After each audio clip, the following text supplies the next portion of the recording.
Christopher Love.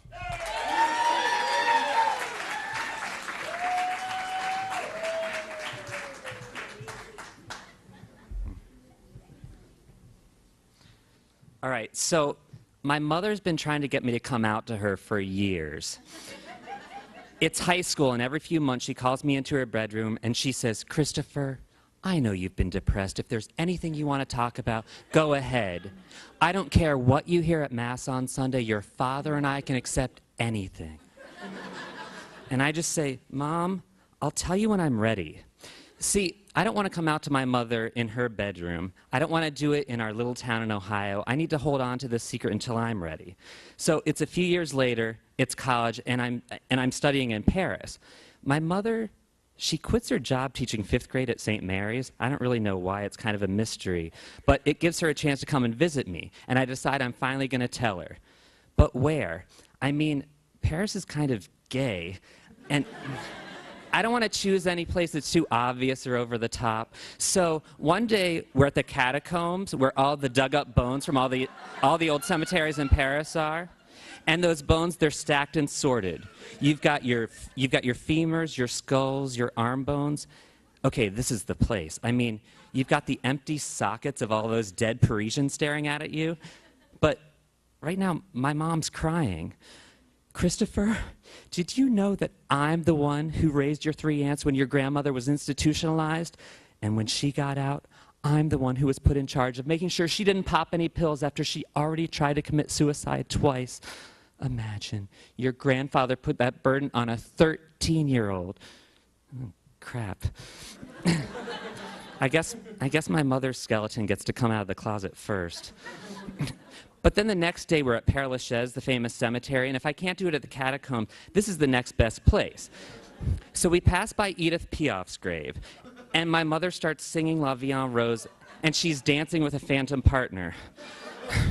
All right, I need to get her out of here. I don't need the tragic life of the sparrow to inspire any more revelations from my mother. So then we pass by Jim Morrison's grave, and I hear the words to the Doors, "Touch Me," coming from one of the groupies' radios. And see, my chest tightens. There was this boy in high school who put that song on a mixtape for me, and I remember the confusion I felt when I realized he didn't want to touch me at all. But then we pass by Oscar Wilde's grave. Now, I don't know who he is. So I sit my mother down, and I blurt out, "Mom, I'm gay." Now my mother, without missing a beat, as if she's practiced the perfect response, says, "Christopher, last year your sister had an abortion." Okay, what? I mean, is that supposed to make me feel better? Does this mean I'm not the worst Catholic in the family? Or is she just trying to steal the show? My mother reassures me, "Christopher, I'm going to tell you what I told your sister. Your father and I can accept anything. But you know, that would have been our first grandchild." All right, I'm starting to get this sneaking suspicion that this conversation has very little to do with me. And see, there are these other things I wanted to explain to my mother, but then she says, "And Christopher, your father and I have been talking about your issues since you were 5. All right, at this point, I'm speechless.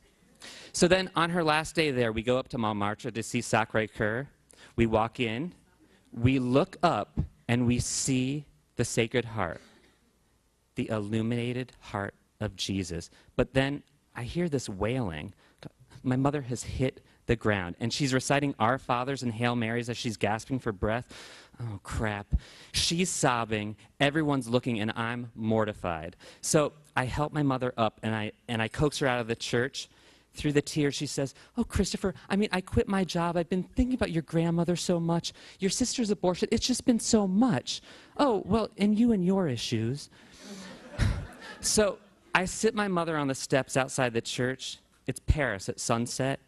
And during a lull in the hysterics, I decide I'm going to try one last time. I want to tell her about my first boyfriend, but then it starts up again. "Christopher, I just always wanted to be a better mother for you 4 kids than your grandmother was for us girls." And at this point, I give up. My mother has completely and totally hijacked my coming out. you.